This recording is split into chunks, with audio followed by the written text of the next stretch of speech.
சொல்லியடி நிகழ்ச்சிக்கு உங்களை வரவேற்கின்றோம். இன்றைய சிறப்பு விருந்தினர் அரசியல் விமர்சகர் சிவசங்கர் அவர்கள்.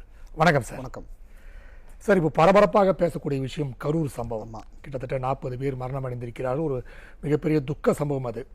ஆனால் ஆளுங்கட்சியில் ஒரு அரசியல் கேம் விளையாடுறாங்கன்ற எல்லா தரப்பினரும் சொல்கிறாங்க, எல்லாருமே சொல்கிறாங்க. ஒருத்தர் பொதுமக்கள் எல்லாமே சொல்கிறாங்க. இது எப்படி சார் நீங்கள் பார்க்குறீங்க? முதல்ல ஒரு ஆழ்ந்த இரங்கல்களை தெரிவிச்சுக்கிறோம். ஏன்னா இது இது மாதிரி நடக்கவே கூடாது, எங்கேயுமே ஒரு நடக்கக்கூடாத ஒரு சம்பவம் நடந்திருக்குது. இது ஒரு மிஸ்மேனேஜ்மெண்ட்னு சொல்கிறத விட எப்படின்னா எப்படி உங்களை ஹேண்டில் பண்ண தெரியல.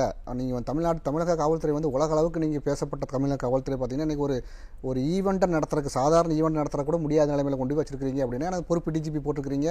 ஒரு தகுதியானவங்க யாருமே இல்லையா? இருந்தும் நீங்கள் போடாமல் வச்சுருக்கீங்களா? பல கேள்விகளை நமக்கு முன்னாடி வைக்குது. இன்னொன்று என்னென்னா, நம்ம ஏற்கனவே ஒரு தப்பு நடந்திருக்கு அப்படின்னா தப்புலேருந்து நீங்கள் தான் கற்றுக்கணும். ஏற்கனவே ஏர் ஷோன்னு நடத்துனீங்க, அதில் ஒரு 5 பேர் இறந்துருக்காங்க. அதுக்கு இன்னே வரைக்கும் பதில் கிடையாது.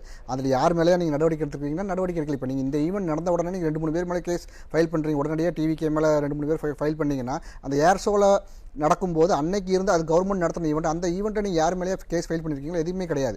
சில அந்த ஈவெண்ட்லேருந்து நீங்கள் எதாவது கற்றுக்கிட்டீங்கன்னா அதுவும் கிடையாது.